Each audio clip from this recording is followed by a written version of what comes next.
নমস্কার, আমি সঙ্গমিত্রা। আমার এই সহজ রান্না চ্যানেলে আপনাদের সবাইকে স্বাগত। আজ আমি রান্না করছি একদম নতুন স্বাদে পটলের কড়াই ভাপা। আপনারা খুব সহজেই বাড়িতে বানিয়ে নিতে পারেন এই রেসিপিটি। আপনাদের যদি এই রেসিপিটি ভালো লাগে তাহলে লাইক এবং শেয়ার করবেন, আর রেসিপিটি কেমন হয়েছে কমেন্ট করে জানাবেন। আরও নতুন নতুন রেসিপি পাওয়ার জন্য চ্যানেলটিকে সাবস্ক্রাইব করে পাশে থাকবেন। ধন্যবাদ।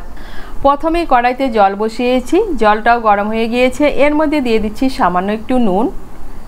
এখন এর মধ্যে দিয়ে দিচ্ছি কেটে রাখা পটল। এখানে আমি 7-8টা পটল নিয়েছি। পটলের খোসাগুলো ছাড়িয়ে দুপাশে হালকা করে চিড়ে নিয়েছি।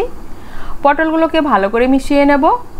পটলগুলোকে ভালো করে মিশিয়ে নিয়েছি। এখন আমি পটলগুলোকে হালকা করে একটু ভাপিয়ে নেব। পটলগুলোকে হালকা করে একটু ভাপিয়ে নিয়েছি। এখন আমি পটলগুলোকে জলের থেকে তুলে ঠান্ডা করে নেব। পটলগুলো ঠান্ডা হতে হতে এদিকে আমি একটা মশলার পেস্ট বানিয়ে নেব। তার জন্য নিয়েছি মিক্সির ছোট জার। এর মধ্যে নিয়ে নিচ্ছি 1 টিস্পুন কালো সর্ষে, 1 টিস্পুন হলুদ সর্ষে, 2 টিস্পুন পোস্ত, নিয়ে নিচ্ছি 4টে কাজু বাদাম, আর নিয়ে নিচ্ছি 2টো পাকা কাঁচা লঙ্কা। এখন এগুলো দিয়ে একটা মিহি পেস্ট বানিয়ে নেব।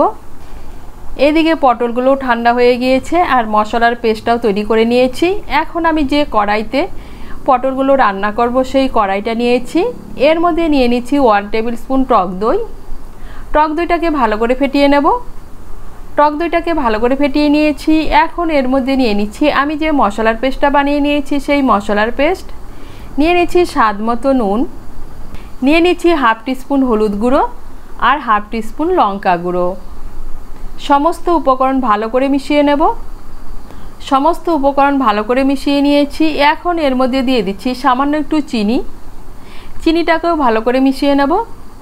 চিনিটাকে ভালো করে মিশিয়ে নিয়েছি। এখন এর মধ্যে দিয়ে দিচ্ছি ভাপিয়ে জল ঝরিয়ে রাখা পটলগুলো। পটলগুলোকে মশলার সঙ্গে ভালো করে মিশিয়ে নেব। পটলগুলোকে মশলার সঙ্গে ভালো করে মিশিয়ে নিয়েছি। এখন এর মধ্যে দিয়ে দিচ্ছি মিক্সির জারটা ধুয়ে সামান্য একটু জল। জলটাকেও ভালো করে মিশিয়ে নেব। জলটাকেও ভালো করে মিশিয়ে নিয়েছি। এখন এর মধ্যে দিয়ে দিচ্ছি 1 চামচ কাঁচা সর্ষের তেল। তেলটাকেও ভালো করে মিশিয়ে নেব। তেলটাকে ভালো করে মিশিয়ে নিয়েছি।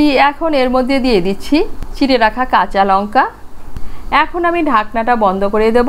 বন্ধ করে দিয়ে রান্না করে নেব। রান্নাটা করার জন্য আমি প্রথমেই গ্যাসের ওভেনটা ধরিয়ে নেব। গ্যাসের ওভেনটা ধরিয়ে নিয়েছি। এখন এর মধ্যে আমি কড়াইটা বসিয়ে দিচ্ছি। প্রথমে গ্যাসের আঁচটাকে বাড়িয়ে 2 মিনিট রান্না করে নেব। তারপর গ্যাসের আঁচটাকে কমিয়ে পটলগুলো সেদ্ধ হওয়া পর্যন্ত রান্না করে নেব, আর মাঝে মধ্যে ঢাকনা খুলে একটু নেড়ে দেব। গ্যাসের আঁচটাকে একদম কমিয়ে 5 মিনিটের জন্য ঢেকে দিয়েছিলাম। এখন পটলগুলোকে উল্টে একটু নাড়াচাড়া করে দেব। পটলগুলোকে উল্টে দিয়েছি। এখন গ্যাসের আঁচটাকে কমিয়ে আবার ঢেকে দেব পটলগুলো পুরোপুরি সেদ্ধ হওয়া পর্যন্ত। গ্যাসের আঁচটাকে একদম কমিয়ে আবার ঢেকে দিয়েছিলাম পটলগুলো সেদ্ধ হওয়ার জন্য।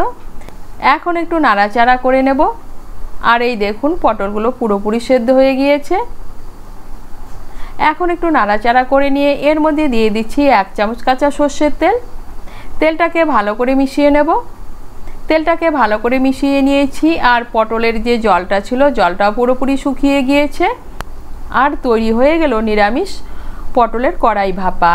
আপনারা নিরামিষের দিনে এভাবে পটলের কড়াই ভাপা বানিয়ে খেয়ে দেখবেন। ভাত, রুটি, লুচি, পরোটার সঙ্গে খেতে কিন্তু দারুণ লাগে।